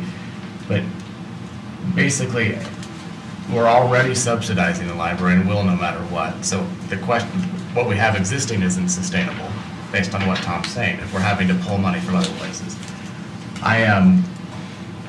I understand the idea to, okay, well, let's support a referendum in 2020, but that means supporting a tax increase. And you run the risk of then having that fail, and then you have to fully subsidize the library if you want to keep it open again, right? We go back to that whole situation. So I'm not sure, we talk about that, and yeah, that is maybe prudent to think about, well, that's the way we should do it. But there's a lot of risk in that too. Because people look at this and say, well, this budget says there's $138.5 million, and we can absorb the additional costs. We're talking about that, and then now they're saying, well, let's not do that. Let's talk about raising taxes again in 2020, because that's the way to do it. And I think there's a lot of risk in that. I just want to say that now. I want to thank Mark for you and Tom for doing these numbers for all of this. I know we had a change in March, and I also know that both Councilman Hamilton and my resolutions failed when we tried to have this done, so I'm glad that they were done anyway, and I appreciate that. And I appreciate Phil, where'd you go, for doing this presentation, and I know it takes work to do that, and I just want to thank you all for that. I was pretty clear at the meeting when I brought my resolution how I feel. I think it's important to have the 7-day library, and I don't want to repeat a lot of what I said there, so I won't, but I knew these numbers that's what they would about be, and I still don't think it's a bad idea in light of many different factors. So I'm going to stop for now, and I kind of want to hear if anyone else has anything to say about that. I might speak up again. But thank you. Mayor Pro Tem Abraham. Thank you. I hear what you're saying, but I'm looking at a lot of unknown significant costs ahead of us. And $500,000 for 3 years, that $1.5 million, that may be money that's needed to address deficiencies in the pain classification. It may be necessary for the director or the traffic unit. It may be needed for the building repairs. I mean, when I look and I see that the library has about $2 million of repairs that we think we know of by 2023, and given the leaks that we've had in the recent years, I'm not even sure a roof can last that long. I mean, look at the courthouse, same vintage building. I'm sitting here today because of the library. I got involved in 2010 with Proposal 1 because of the library. I fought for a 7-day library in 2010, and the cost of a 7-day library was just under $1 million, and it failed. Now, I won't get into the reasons why it failed and the shenanigans at that time, But the millage that was put forward in 2011 at 0.7 was very much a compromise to get us at least the 6th day. And when it was renewed, what, two or 3 years ago, the intent was we can manage at this level. We weren't hearing a huge uproar over not having a 7-day. At that point, we had already been a 6-day for 6 to 8 years. Friday was the day that had the least amount of usage of the library. It seemed to work. When I look at the bigger picture of all the needs that we know about and the needs that are coming forward that we think we're going to have to address, as much as I love to have a 7-day library, you know, just $500,000 a year to get that 7th day, plus we're going to be subsidizing on top of it, plus facilities needs. I don't think the time is right just yet for that type of additional subsidy. I think we knew what we voted on in 2011 and then again in 2015.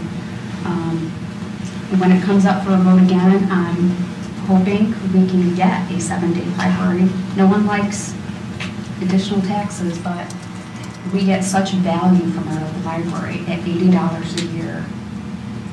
If there was $10 more a year, I can't imagine what more we could get from it.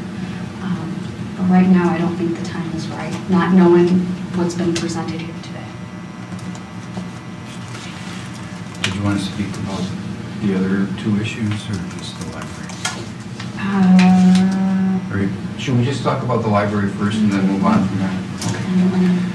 Mayor, before we have any more comments on the library, can we touch on the, it's kind of breezed over, but the cost, you know, some of the fixed costs we know, the roof, $1.2 million, the carpet, $325,000 mechanical, but there was also a mention of $1.5 million in other possible expenses. And yeah, so those were just highlighted items that we had. Those are the bigger ticket items. Those are draft numbers that we got from Integrated Design Solutions. Those aren't hard and fast numbers. And like I said, they are inflated for the timeline on there, but. So this is 1.5 million, but I thought you were saying that was other issues. There's more, so there's switch gears in the basement at $60,000 that need to be replaced because there's no longer serviceable parts for them. There's issues with water infiltration in the elevator shaft. So there are other issues that weren't included on that slide. Those were meant to be just a highlight of a few of what we've found so far from the various facilities. The library in particular? Library in particular. Okay, thank you. Councilman Henderson. On the library, you know what, I'm all for 8 days a week. Open as often as you want, as long as it fits in the millage. And to Councilman Baker's point, you know, if we put this up to a vote at 1 mills or whatever that is, when it comes up for renewal again, you do risk having that same battle. You know, what do we do if it fails? Do you close the library or do we absorb it? So, you know, the people spoke, and to Mayor Pro Tem's point, you know, let's work within the means of the budget and see what happens in the future. We can go there. But can I talk about the police? Let's or you want to stick with this? Let's do one at a time here, so we can focus on each issue and then we'll get there. Councilwoman Howard. You know, like Mayor Pro Tem Abraham, I ended out where I am now because I spoke up about the library. In fact, that's when she and I met, was trying to fund it in a fiscally responsible way, in a sustainable way, at the level it should have been funded for a community like this. We worked really hard to try to do 7 days with proper staffing. The word sustainable was the key, was absolutely key. And yes, it's a limp along library right now. That was the compromised approach that leaders in the community and the community itself felt it was willing to vote for. And it was a fight for that compromised level. Part of the reason I wanted the millage or the bond rating discussion is our millage cap really ties our hands. As you know, we have a fiduciary responsibility as a council to make very wise fiscal decisions, and with that millage cap comes the responsibility of being very careful where we take our spare change and use it. The library building, when we were fighting for the original library millage, then was falling apart. This was a huge issue then. It's obviously a bigger one now. We may need to dip into capital to keep a roof over a 6-day-a-week library. I know we're having challenges with talent there and retaining it. I think, yes, is there risk in a couple years? Yes, if we continue the same kind of dialogue about what a millage does with the library. But now that we've lived this experience in this community, I think we're wiser for it. I think our voters are wiser for it. The residents are wiser for it. And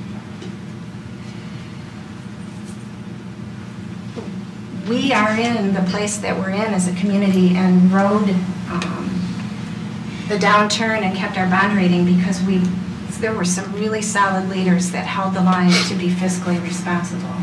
Mayor Slater was part of that trauma in that point, and it was tough decisions that were made. The millage cap makes it like a game of Russian roulette when we start dipping in at $500,000 a year for what is a quality of life. That is so important to me. I mean, I love the library. This is how I got involved. But I also like our AAA bond rating an awful lot. There are two assets that we've pitted against one another. And, you know, we're going to look like we don't care about the library and staffing and whatnot when we say we're concerned about diving into that. But when you have a fit team that sees the reality, and we have a community that they voted for, maybe they don't remember, but now it's time, this is the discussion to remind, this is where we're at. I think we have to be realistic. I know we do, and I want to be wise. I think one of the things that we should consider is what many communities have done, where they've made the library an independent entity from the city, so it doesn't get caught in this political battle. And it's very clear what it takes for that library to be funded and sustained in the community. And I think that's a discussion that maybe we're going to want to be looking at as this current millage timeframe starts to be at the other end. That seems like a very feasible, logical discussion in a city like Troy that values education so much. Councilman Hamilton. Everyone's making good points here. My view is this is really kind of bridging us to the millage discussion. And so if we were to fund Seventh Day Library, I don't see that as long-term. I see that as a couple of years till the millage is up. And then once our residents can see what a 7-day library brings them, we can give them the choice. Do you want to fund a 1 mil library and keep this going, or do you want to keep what we have? And if you notice in the millage rate projections, our millage rate is going to drop by 0.2 in the 2021 proposed budget because our debt service is going to drop off 0.2. So similarly, we could do something similar to last year to what the schools did, which they proposed a 1 mil, but in the end, due to debt issues, similar debt things, it wasn't an increase. So we could, in 2021, say, well, we're going to maintain your millage rate, but just increase the library 0.2, decrease the debt 0.2, maintain the same. So the way I see it is if we fund this for 2 years, we'll really let our residents know the value this brings, and they'll support that. So I support us funding the library for that reason, for 2 years. And then let the millage decide where we go from there. I agree with you with your premise, but I just don't agree with the timeline. I think this is a conversation for next year, and obviously it's a conversation for 2 years from now. It's going to be on the election, on the ballot. But we've been fiscally responsible for so long. I'm just not willing to risk all that and put it all on 1 year. So I'd have to agree with Mayor Pro Tem Abraham on this.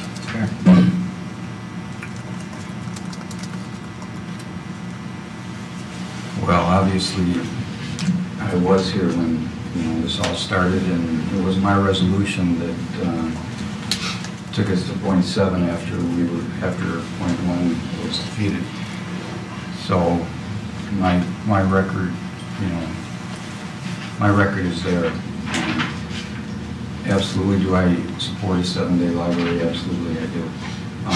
But to Councilman Henderson's point, and Mayor Pro Tem Abraham and others, citizens spoke, and they spoke to have a 6-day library. I think we should follow that. And 2020 is not that far from here. I think times have changed. I think there's a new perspective out there about the library, and I have a lot of confidence in this city that if it's supported by council the right way, I agree with Councilwoman Hoderick that there's a better way to do this. I supported a better way to do this before .7. I would support it again. Because you get rid of the politics. If you want to say it's a political issue, let's get rid of the political issue and have it be an independent entity of its own. They can take care of the building, and they can take care of how it's run. A board can do that, and to me, that's the way it should have been done. That's the way it should be done, and I think in 2020, that's the way I would encourage the council to approach this and not do that today. If we didn't know what the unknown costs were today, and we weren't looking at potentially funding a traffic unit, it might be a different story to some degree. But I think that's just that's taking too much of a chance for me that we would do $500,000 here. The unknown cost could cost us another $500,000. You're talking about $500,000 for traffic, and we haven't got to that discussion yet, but I think there's consensus here to, this isn't the year to do it, and I think that's a good decision. Having everyone know that this council would love to see a 7-day library. I don't think there's anybody here that wouldn't like to see that. Yeah, sure, Councilman Baker. I didn't expect all of you to have a change of mind. You weren't at the meeting, but I didn't expect it to all of a sudden overwhelmingly be supportive. But I guess I want to caution from my position that those of you that were a big part of the library movement 7 years ago maybe don't realize that the community as a whole doesn't have that same inside baseball knowledge that you do. And if they did, they wouldn't be asking why the library's not open a 7th day as much as they do. So education is key. You have to answer them honestly. Well, yes, I do, but when it's on the ballot, it didn't say .7 mil for a 6-day library, as in, and people don't. Well, okay, maybe I'm wrong. I take that back, I'm sorry. Then it is people forget, and so how we educate is key. But I understand, I appreciate, unknown cost, no, it's not responsible, it's just, Tom, get the checkbook out and let's start going crazy. I get that, and I completely agree with that, and I would never recommend doing something like that. But I do think there are still a good amount of people in this city who don't understand how we can spend, $250,000 in this budget on a trolley. We can spend a couple $100,000 on a civic center study project that divided the city, and yet we can't.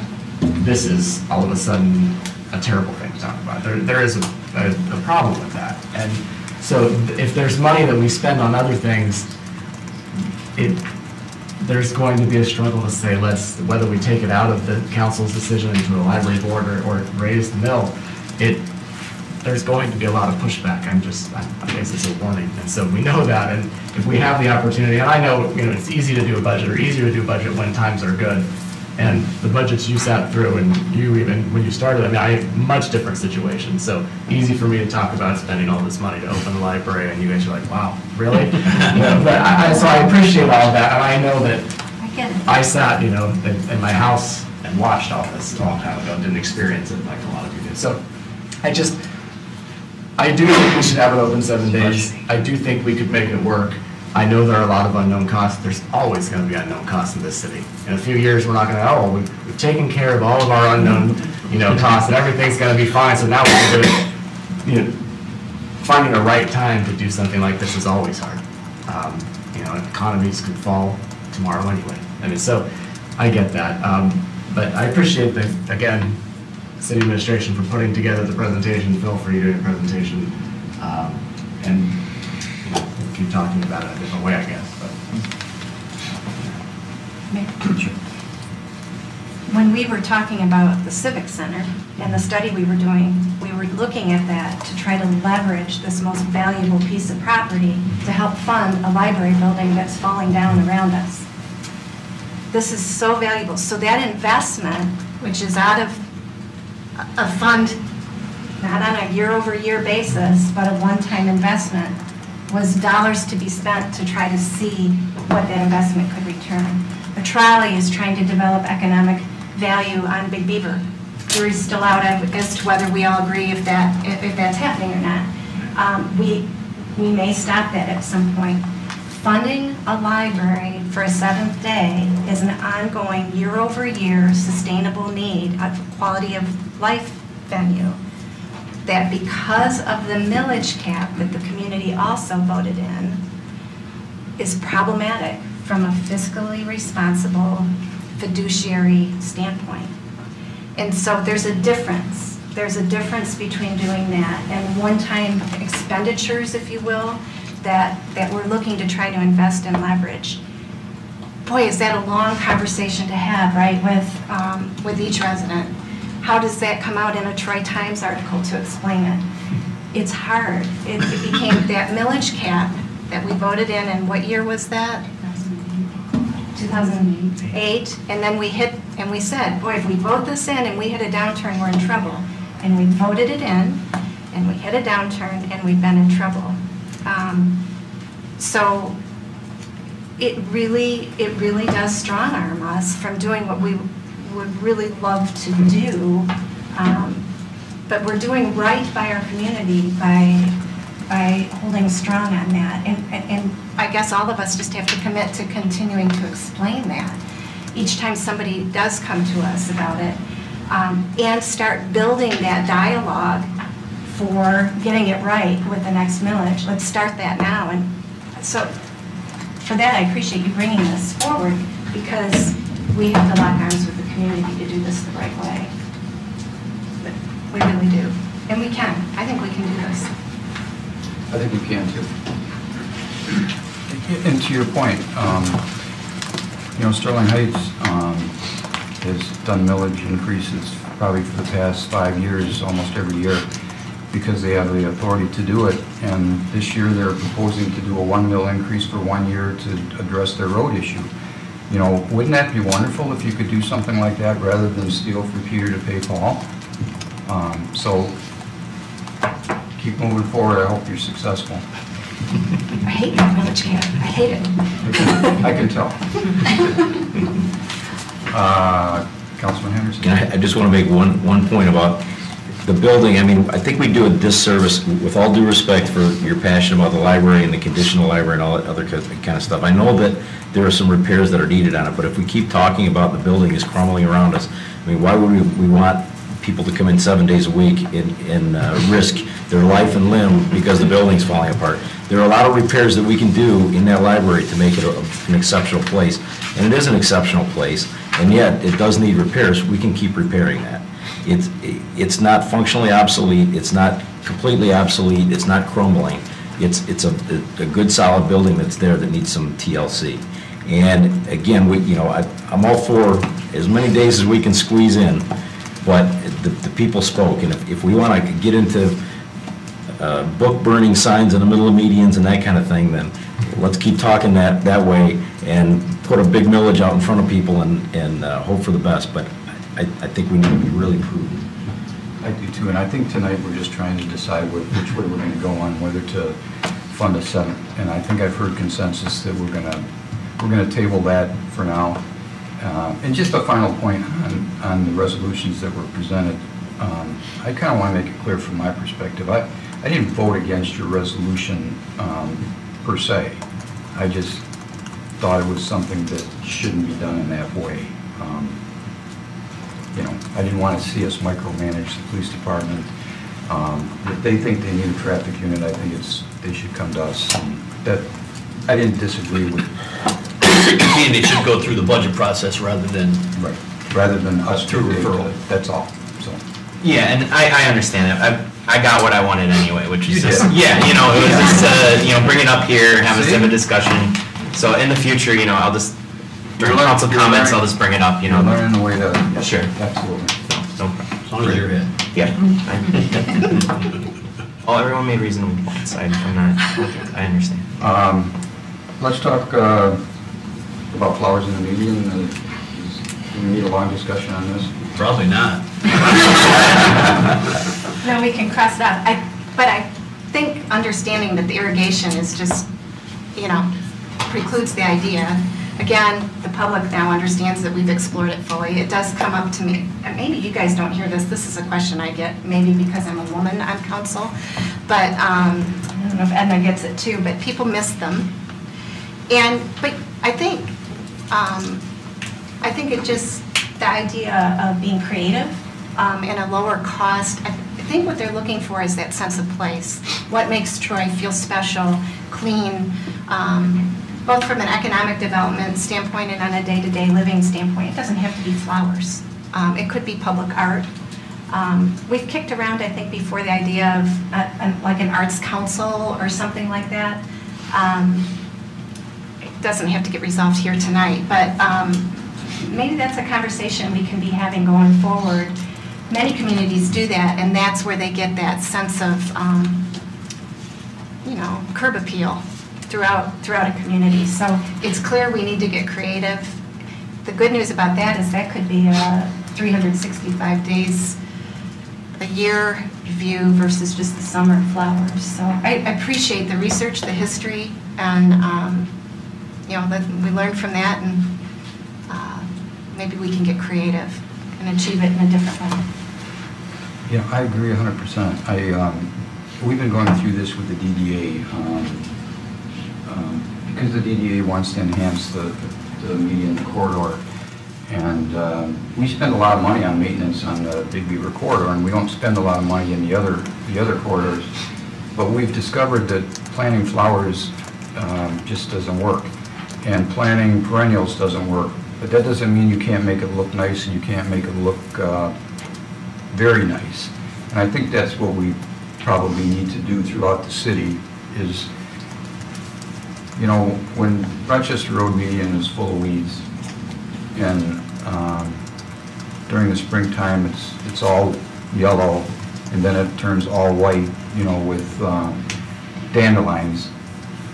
You know, you don't have to spend $300,000 to make it look better. And I think maybe we could just ask staff to look at these medians with a different eye and see if we can't just make it better with what we have, and just see how much it would cost just to keep those weeds away. I appreciate the idea. On the weeds, didn't we actually get the report? I think it was expensive to do that as well. So, I mean, more than just that. But I think the idea is, well, first off, we were going to spend this kind of money on flowers and not the library. I was going to have a heart attack. I just was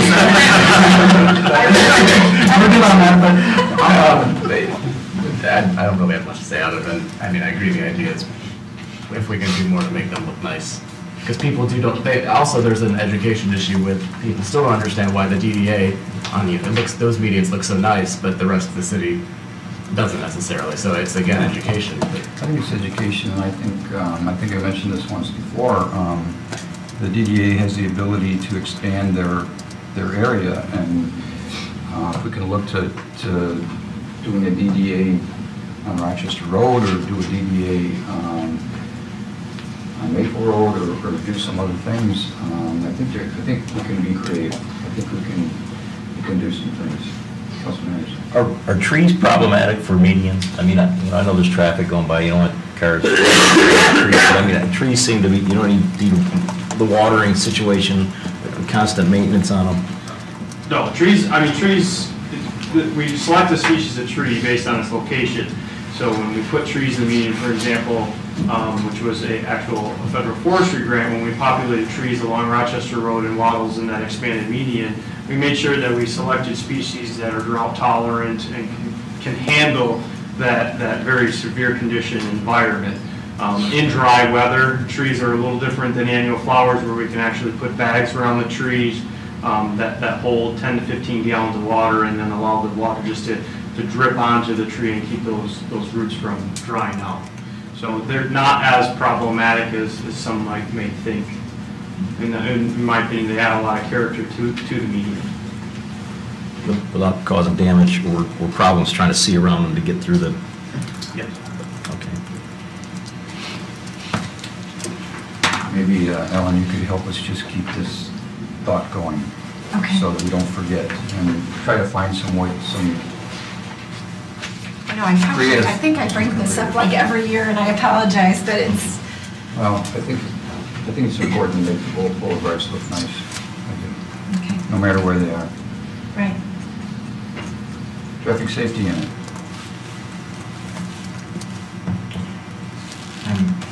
Go ahead. Yeah, I mean, the FIT team said at whatever the cost that we need this. I mean, Chief said 40% reduction in traffic incidents. It was just one study, but that's stunning to me. I mean, if we can make this happen, it seems the value of the community is very, very high. I know you guys both recommended against it, but I would like to see this happen. But I'd like to. I didn't think the recommendation was against it, but until the unknowns are known about it. But I understand the point. Councilman Pennington. I'd be in favor of it also. I mean, it's if crashes are up, it's a safety issue. Distracted driving is where I get probably 80% of my business, and if we can avoid some of those accidents, that's where people tend to slip up, and if there's enforcement, they would tend to not be texting while driving or talking on their phone or whatever. Councilman Harrison. I think when I first came on council, I was one of the ones against the distracted driving ordinance, but I'm one of the statistics here. In 2012, there were ironically, let me ask you a question. 2012 and 2013 had the exact same amount of crashes. Is that even possible? Where's the chief?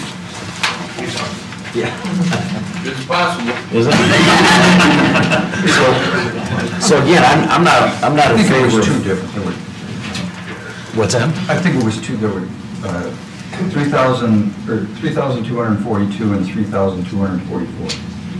Well, 2012 and 2013, and this one, there's 3,079 each year. But again, that's just an ironic situation. It'd only be 378 if I wouldn't have got plowed into on by a distracted driver. So, my thoughts have changed. Naturally, you mature, you get older, you learn, right? But I also, I'm one of those that, I don't like the idea of being able to get pulled over for every little thing inside your car. I still hold that true, but I also understand that, the age of electronics is here, kids coming up, new people driving. I mean, who hasn't driven down the street and seen somebody, doing this all over the car and ending up like the picture here in the crash report. So I'm in favor of doing what we can to reduce the amount of crashes for sure. Mayor Pro Tem shaking your head, yes. I fully support for all the reasons stated already, and then also just having more patrol on the roads if there is a significant event that requires all hands on deck. You've already got people that can quickly get deployed, and so I view it in addition to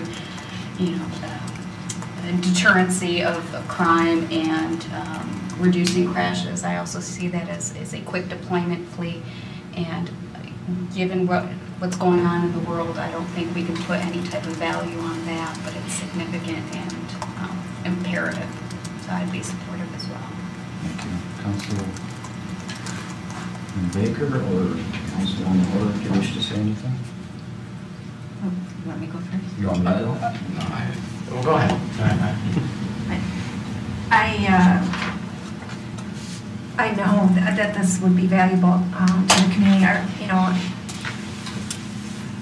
Our number one responsibility, I think, to the community is safety. And I think the challenge of providing that has gotten tougher. I think keeping folks safe driving and reminding them to remain safe and just a visible presence of a quality police department on our roads is a deterrence to crime even. We can't ask you guys to do a study to quantify that because it's qualitative. How do you know for sure? You just know. And boots on the ground presence, I know we're not talking about 20 extra units, but this can be a very valuable thing in terms of protecting ourselves. So of course, I support the idea. Councilman Baker. Can I ask a question for the chief? I'm not going to be the only guy here as I know. I can't support cops. I mean, let's just call that out right now. I know you haven't. But my question for the chief is, you mentioned that you had worked on this a little bit with the previous city manager. Is that something that you were working on because of Councilman Halleman's referral, or is this something you had been? Is this coming from you at all, or your department? It's from both. We had always discussed personnel allocations whenever we went into the budget process. Excuse me. So we would talk about people and look at what the budget would support. So my job is to go forward, and I would meet with him and discuss if the police department could use more personnel and discuss, but clearly understanding that we were operating in the realm of a budget decided by others. Much like you went through the library discussion. Whatever budget we're allowed, we can fill it. If you said, whatever, for the topic at hand, and then we discussed it, obviously the referral, then brought it back up to the fore. Because initially it was like, we don't think we have the money, as already been articulated. So once it came up, then it came up again, and it was not that great of a task for us to just basically pull up the data that I'd already been working on with my people.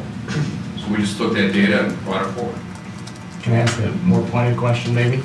Certainly. If we were to say, instead of this, but we'll give you $500,000 more a year, is this the first place you'd put it? Yes. Okay. Yeah, the traffic safety stuff, as you've all articulated, is very important in the community. We did have a large traffic safety unit before. The traffic safety is, you all pointed out tonight, there's multiple benefits from having uniformed officers on the road making traffic stops.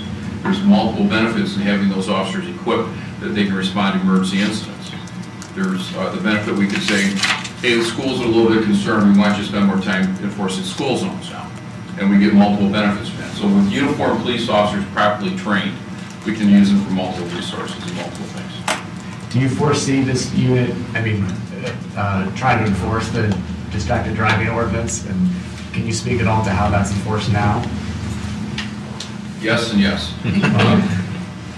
We heard loud and clear when we thought we had a really good idea of distracted driving, sincerely believing that if we enforced the distracted driving laws, that we could reduce traffic crashes because of our belief in where that was.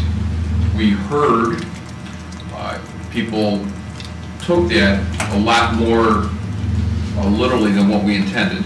We intended to focus on the electronic devices, and it turned into, as many of you may recall, the Troy police are going to enforce people eating sandwiches while they're driving down the road. That wasn't our intent. Cheeseburger. That wasn't where we were going. But it was our burden. We didn't educate properly. So then we pull back on our enforcement with that, and we do focus more on we make sure electronic devices, the databases that we have available through the county records management system allow us to stop people and give them warnings the first time we see them. And then we stop them the second time and they go, oh, this is the first time anyone's ever brought that to my attention. We can go into our computer system and see, no, this is the third time you're getting a ticket today. So, and the officers do a real good job of that. So we do write distracted driving tickets.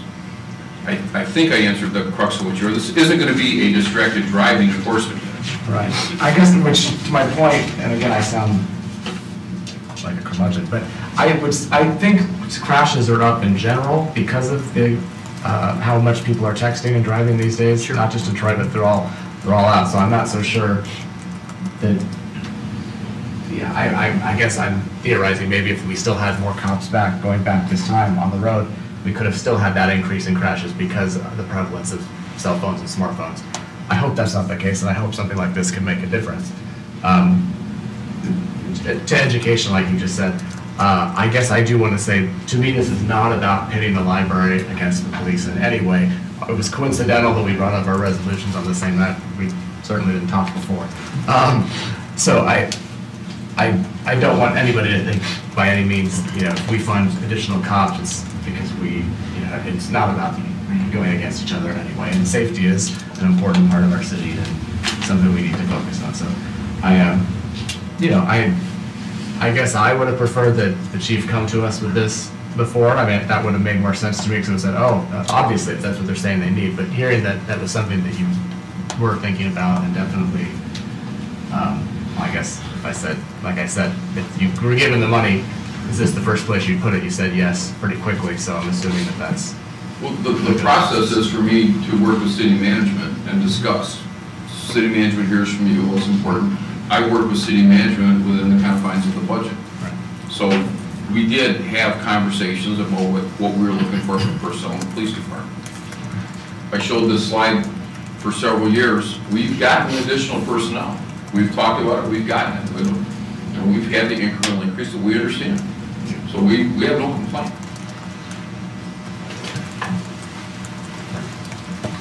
We done? Well, I see there's consensus without my input, but I would like to give some input if I could. Because this wasn't just brought up this year.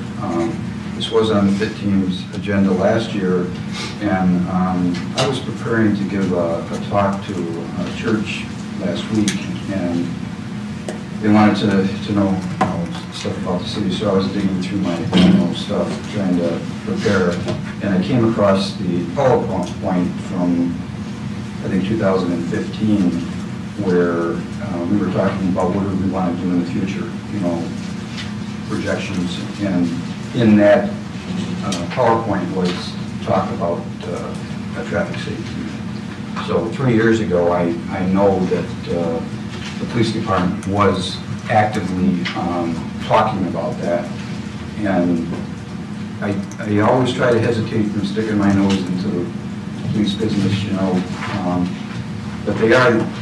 I said this was distracted driving. You have to rely on the expertise of our departments and our department heads, whether it's the police or water or whatever. And I know the police department has been attacking traffic without having a traffic unit. They've been assigning officers specifically from shifts to do traffic because it is such an important issue with them. So what you do when you do that is then you take away from other duties and responsibilities that an officer could be doing out on the street, because they have to take an officer from patrol and put them in traffic. And this is a way, in my opinion, of allowing the officers to be back on their shifts and to be doing unassigned patrol and to be doing the duties that the police department wants them to do outside of traffic. So it makes complete sense to me. And I think if you asked a police officer today about distracted driving, I think they would tell you 100% that that's what's causing our accidents. And I know they would go target areas where accidents are happening the most, and it's probably due to distracted driving. And I think that's up to them to decide where they want to do it and how they want to do it. And I think it's a great thing. The issue that I have is not knowing what the unfunded or unknown expenses are going to be. But I don't want that to be the driving force to not do this either. So I think we have to rely on staff and Tom to make this happen so that it doesn't affect other areas. This is a goal, I believe, that has been out there for at least 3 years. And there has to come a time when you do it, and this looks like a great time to do it. And I think the council's all on board for it, and I just think it's time to do it. And I know you'll find a way to do it so that we can move forward and not have it be an issue with us in the future. Because once you do this, you know, it's part of the budget for the remainder. So I hear you loud and clear, all of you. I don't believe you, Mark. Yes, I do. I just want to piggyback one thing. I think we should nominate Dane to go high school to high school to put on a seminar, because I texted him the other day and I got a bounce back response that says, "I'm driving, I'll get back to you later." He's a poster child for the poster child for good. I do have, you know, it's very easy to set your phone up. When you get in your car, it knows you're driving.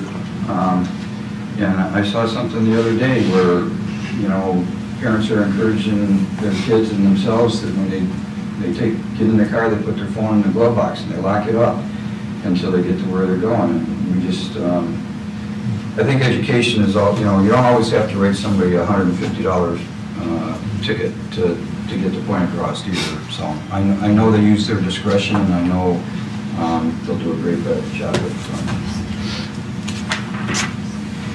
looks like we want to make that happen. Yep. I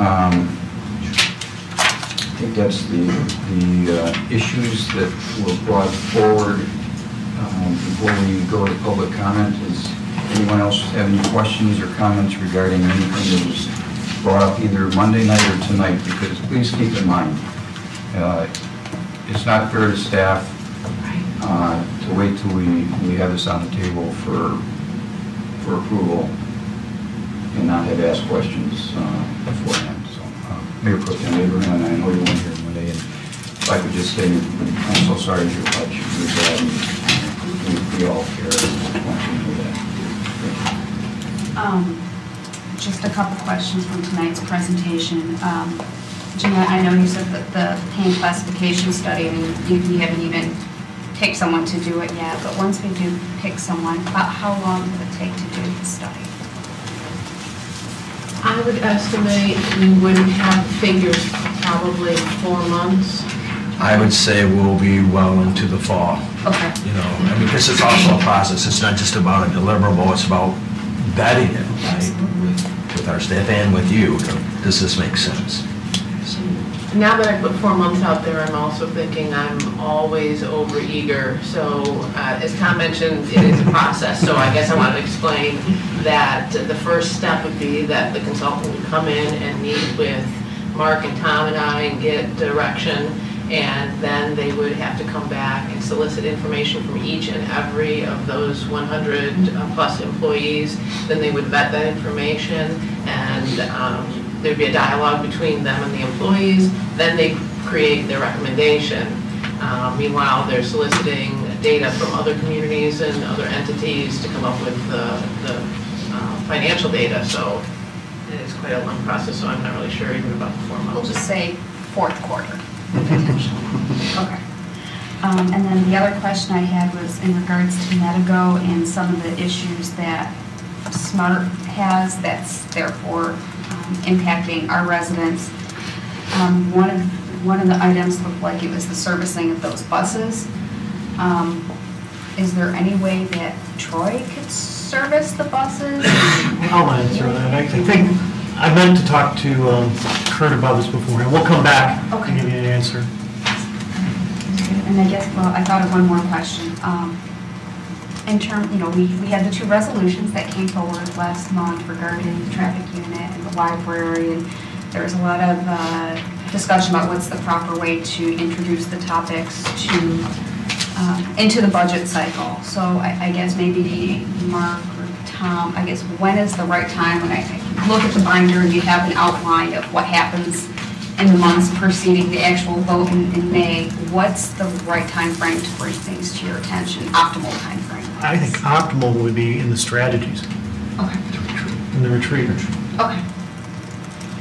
Perfect. And the one thing I'll say is, as you select a new city manager, you know, the system and process may change. Point well taken. But that was one of the purposes of the retreat. I think Councilman Anderson. Yeah, along the lines of the retreat and putting items on the budgets, it was an interesting process that the former manager put us through, but I don't think that council had as much input in those situations as is evident here. Two major items are brought out after the retreat that weren't talked about during the retreat. So, you know, moving forward, hopefully we can try to figure out a way to get more input prior to. Councilman Haynes. Yeah, just on that, yeah, the problem is the retreat isn't televised, so maybe it's not, I know we kind of tell people the results of it, but because of that, maybe it didn't make the discussion items as clear to residents. So maybe there's a way we can do it to give you enough time, but also, you know, in the public forum so everyone knows what's going on in a little more detail. So that's my thought on that. But my only other question, and this might have been answered already the other day, but what is the trolley revenue versus cost right now? No revenue. It's free. I just didn't hear any revenue mentioned, so fair enough. Okay. To that point, Not that that's, I think the proposal is always, I mean, I would still like to see maybe some advertising come from the businesses along the corridor who are claiming that they're benefiting from it tremendously. I know we have the next assistant that is working on coupons from restaurants and everything. I'd like someone to work on getting checks from those restaurants to say, hey, we'll rock the bus, we're getting new buses, why don't we, you can have this advertisement. Well, that was the understanding from the very beginning. And if we could reduce the cost to the city by doing that, I think that's more palatable for a lot of the community. I think we made a decision not to approach that while it was still in its infancy and didn't know if it would be hard to get somebody to invest in something that we didn't know was going to be permanent. And then I thought, we had a discussion after it became permanent, that we would revisit that strategy. So I think there's consensus here around Mark to aggressively pursue that, because if we can offset the costs, of course, that's what we want to do. We're not here to make money, but we are here to offset the costs if we can, I think. Councilwoman Holder? Just talking about how we ended up with additional dialogue on the budget, going back to that, the strategy discussion that we had, and the list that's in the agenda, one of the things that I always struggle with is, even at the retreat, there was a throwaway statement of, well, safety is always important. And then we end up talking about flowers in the median. But recognizing that there's basic deliverables that government has to bring first and foremost, almost, it's like I want to see that on this one pager that we put with the agenda. Yeah, we have this year's strategies, but every single year, people have to be able to turn on their water, expect police and fire, and a DPW that, streets that are passable. And sometimes I feel like that's a missing piece on this piece of paper. And then that's maybe why some of this bubble up dialogue happened in terms of resolutions. Because, safety, of course, that's a priority, and we'll comprehend it in the budget. And so those discussions didn't even bubble up very well at the retreat. This is more kind of a debrief of that than anything else, I guess, for going forward and maybe to make note for next year. Mr. Miller? Just an observation, I think that Tom would prefer to get that input earlier than later, just from a practical standpoint of putting the budget together, because, he's not complaining, but he's going to have to really juggle to fit the police unit in. It's going to take some work for him to do it, and it would have been better if he could have done it beforehand, because sometimes when you do one thing, it affects things down the road. Sure. But I agree, but what a great conversation, you know what I mean, Peace, to go through and have you work on this. Again, I think we intentionally didn't put it in there, right, to make it, you know, something, you know, that you guys could discuss and come up with some consensus on, and giving us a direction. And this is very important, you know, the 3 topics, or at least 2 of them are what we talked about, so. I appreciate it, and yes, earlier the better, and maybe there's some other, again, we'll explore different venues, right, where you guys, you know, give us consensus or give us direction, maybe even earlier in the budget process, or earlier even before the retreat. Whatever you come up with works for me. Yes, it's a little extra work. I don't mind, it's labor of love, it's the budget. You're sick, man. Oh, Tom. Well, I think from council's standpoint, we just don't want it to have an effect on the other issues that we were talked about, especially, you know, looking at the groups again. When was the last time we did that? It's been 20 years. 20 much like years. the fire trucks. Right, so, you know, I mean, The rusty ones. I mean, it's long overdue, and, you know, we certainly don't want this to have an effect on that, but at the same time, I know that time can be this done, no doubt. Okay, I'm sure. Any other comments or questions? Labor of love, I love that. You can tell. Similar to being on council. It's like the water, remember the water, you know? Yeah. Paul Trust. I'm really excited because it could give me an extra pace and I'll break the 380 mark. I'm at 379 right now, so. Well, we can help you out. Does anyone here wish to speak in public comment? Thank you.